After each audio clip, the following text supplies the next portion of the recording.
Greetings, I'm Demonac, and it's arena time.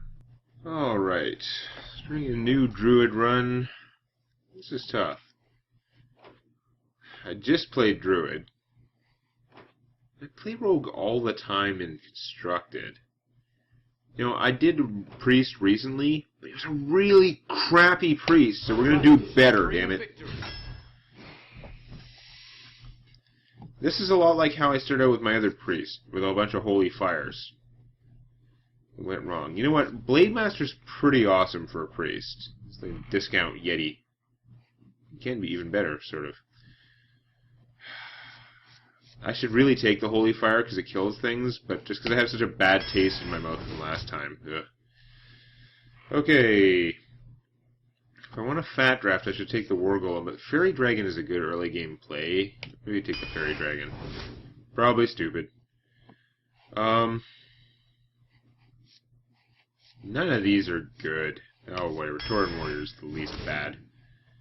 The rage like weaponsmith guy is good if you're a rogue, but I'm not. Snapjaw can be good with a priest if I have the combo cards, but I don't know if I'm going to have any inner fires. Oh, whatever. We'll take stupid Snapjaw. You know this deck's going downhill already. Darkscale Healer is a pretty good, like, healing Yeti. Tempted to take the Gnomish Inventor, but no, I'm going to go with the healing Yeti. You, because you never know, it might go crazy. The card drawing. Mad Bomber, bomb things. Okay, early game play. I mean, I can heal stuff.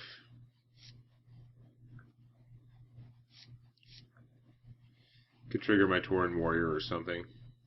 I don't know. Why not? Thinking. This deck is just not going to go how I want, is it? Sun Fairy Protector is really good. I don't have any spells yet for the Violet Teacher, but Argent Commander is still such a great card. I take him even though he doesn't fit the deck particularly. Now here's a weird one. Wisp is just such a weak card I don't want to include it, right? Bloodsail Raider, it's like, eh. Circle of Healing is often not going to work out the way you want it to, but then again, think about how often are there a bunch of damaged creatures on both sides? Not that often. You're the one playing it, so you have total control over this. So you can do some trades knowing that you're going to do this, and it costs 0. Plus, it gives you the Blade Master Circle Healing combo, where you just got an actual 3/7 for 3. Bloodsail Raider, not that bad or something, but I need to take the Circle of Healing. It might be interesting. I love Demolishers, but I think I have to take the Twilight Drake for fatness. Yeah. Inner Fire. We need Inner Fire. Because otherwise, now we can justify having that turtle. When the accountant comes through and is like, why is this turtle on the ledger? So Ace of Snapjaw doesn't seem very efficient. So like, oh, it combos with the Inner Fire. Because obviously there's like accountants running around checking your thing. Hey, I've got a 0-cost card. That almost never happens. Thoughtsteal or Fat? I like Fat. I like Thoughtsteal too, but it's 2 cards for 1, which is awesome, but it's the arena, so their cards might not be as good. You're more likely to get a crappy card in the arena with this. Whereas in Constructed, you Thoughtsteal, you know they put that card in their deck. It was like a good card. Champion's pretty good. The Frost Elemental's not bad, but no, I'm going to take the Thoughtsteal. We'll see what happens. You're pretty good to Inner Fire. You're pretty good just because I'm a priest. You know what? I haven't been giving these guys enough love. Shadow Sun Cleric's nice too, but I'm going to take this guy. Hope that I can get him going and heal him and stuff. So, you work well with Inner Fire. I only have 1 Inner Fire, can't count on that. But you are some more charge. On the other hand, you silence things. I need the silence. You don't give me board control. Yes, it's 5 damage, but it's not going to help me out as much. You give me more stuff. Why not? Although it's stuff I can't heal, which is kind of bad. I could take the Divine Spirit and have 1 Inner Fire Divine Spirit combo in my deck. I'm just trying to save it. Or I could take the Wind Fury Harpy. I mean, I could hit 1 thing, and then I could heal her before hitting the other thing, so maybe she survives killing 2 things? Or hitting 1 thing twice?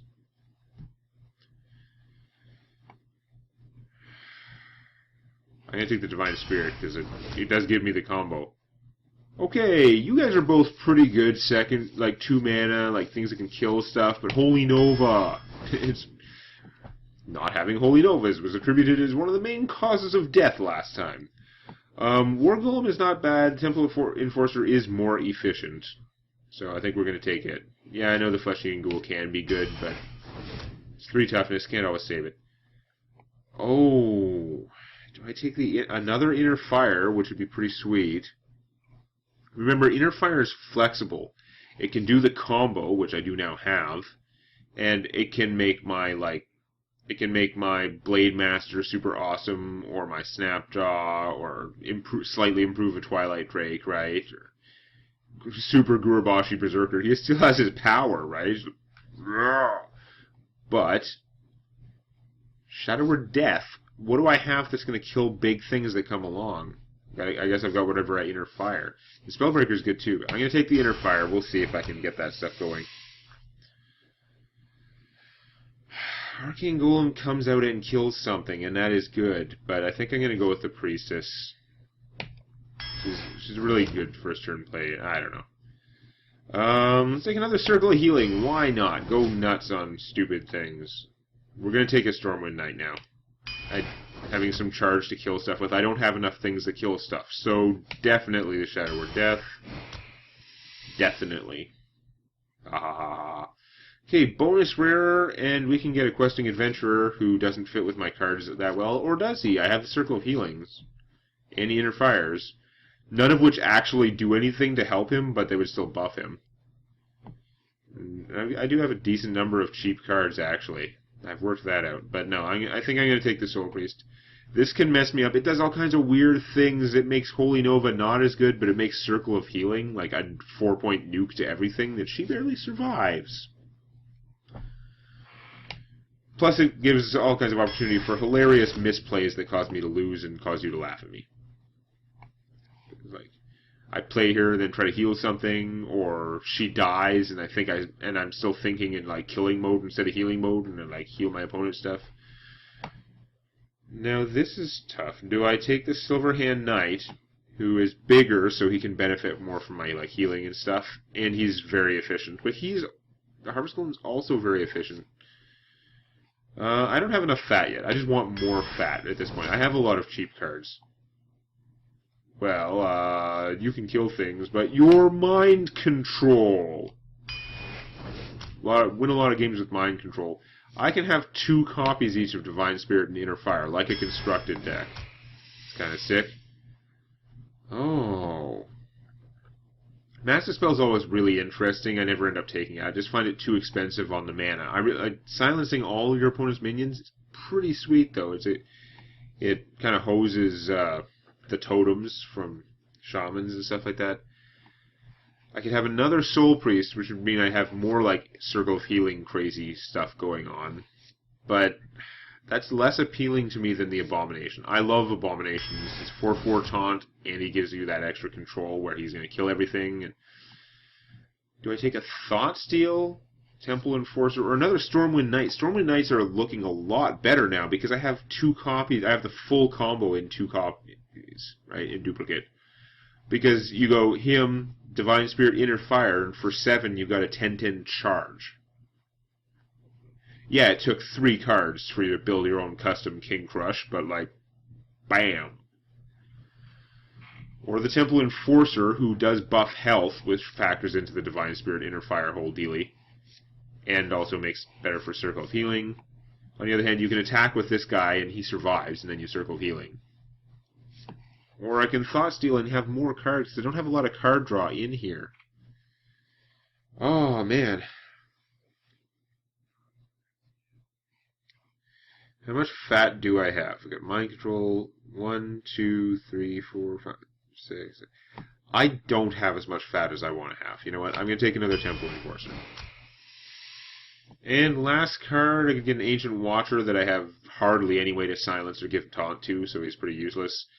Master Swordsman, yeah, he's okay. He's got more toughness than most things, so you can heal him, and he's going to buff my other guys. But no, we know I'm taking the Azure Drake, because it draws me a card, and it gives me more spell damage. It's pretty awesome. So, this is a weird priest deck. I don't know if it's the greatest priest deck, but it feels a heck of a lot better than my previous priest deck. So it's at least slightly improved. New and improved. More priest flavor. I don't want to get involved in any context where priests are tasting or being tasted, frankly. But anyhow, yes, we have not that much fat, and it's not like the craziest, most like kill everything fat. It's still pretty decent fat. We have mind control, we have one Holy Nova, and the 2 healing bursts, which can do weird things, especially if I get the Arcanized Soul Priest and I have an Abomination.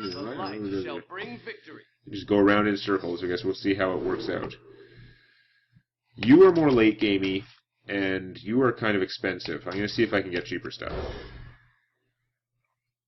Although, you know what, I should have kept that. I should have kept the Divine Spirit, because Divine Spirit on this guy would be funny. But it wouldn't really accomplish that much, but it'd be funny. Gotta resist the temptation to use this. It looks kind of like the coin there with no health. It doesn't actually look anything like the coin, but just like the 0 casting cost, and it's available to use on turn 1. It's like playing with my mind. Okay, opponent did nothing. I can play a Fairy Dragon. Now, as a warrior, he has a lot of ways he can deal with this. This would be a piss-off if he was a rogue, maybe, or some other classes, but as a warrior, he could easily have a weapon or a heroic strike. Coin. So he's got 3 mana. And what? Frothing Berserker. Wow, is that not good? On the other hand, I mean, that's still horrible, but I can injure Blade Master Circle of Healing combo. Nothing is damaged yet, so it's not like it's helping my opponent. Medic incoming. Aw, he gets the... Okay, that's really irritating that he gets the healing for that. I mean, the buff. You know what I mean. Whatever.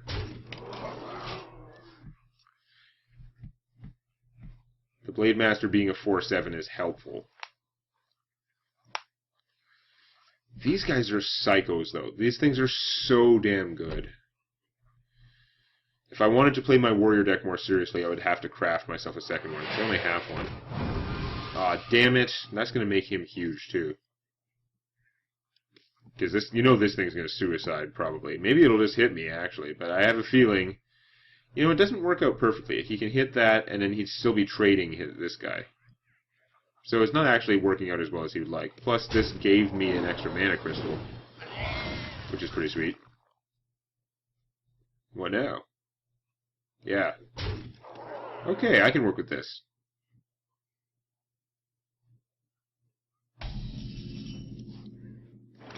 I've got a Circle of Healing, too. Awesome! So, I can hit that guy. This would be down to a 4/2. Circle of Healing him back up to a 4/6. Then I could actually play her, heal myself, and heal him up to a 4/7 again. But I might save her because I can play this guy, and he'll do just fine. I like this plan. Your turn to bleed!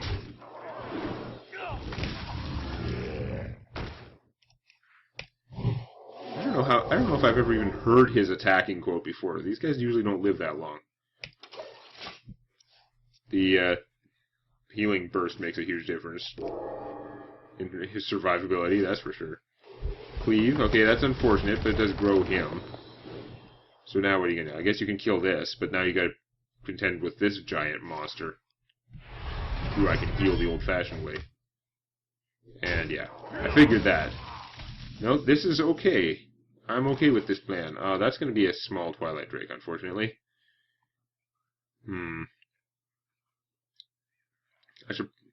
Conventional wisdom would be play the Drake now, so he'd be bigger than he will next turn, because I'm going to play some cards. But next turn I'll have 7 mana, and I can go 4 and 3. For now, I can't do them both, so I'll play the Darkscale Healer, get him back up to 7. And heals me and gives me a Yeti. Yeah, so... Boy, I've done more healing this game than my previous Priest deck did in some entire games.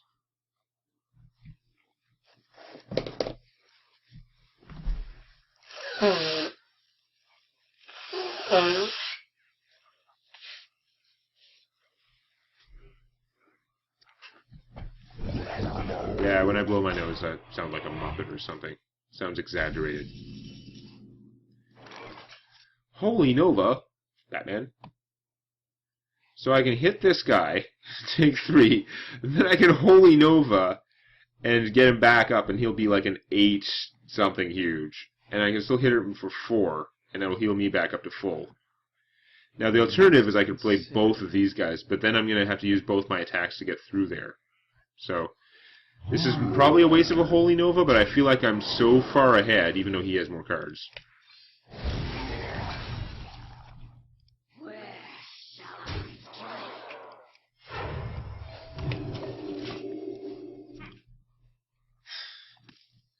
I'm not even giving him a chance to execute this guy.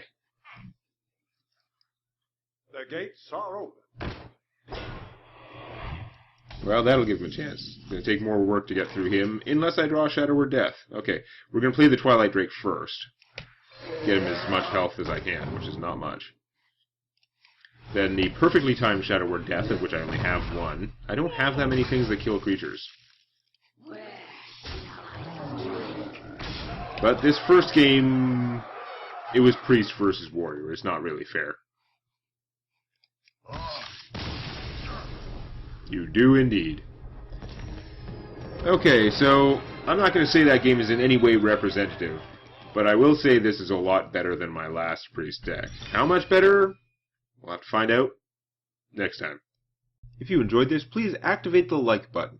And don't forget to subscribe to Demonac Games for more Hearthstone Arena and other gaming videos.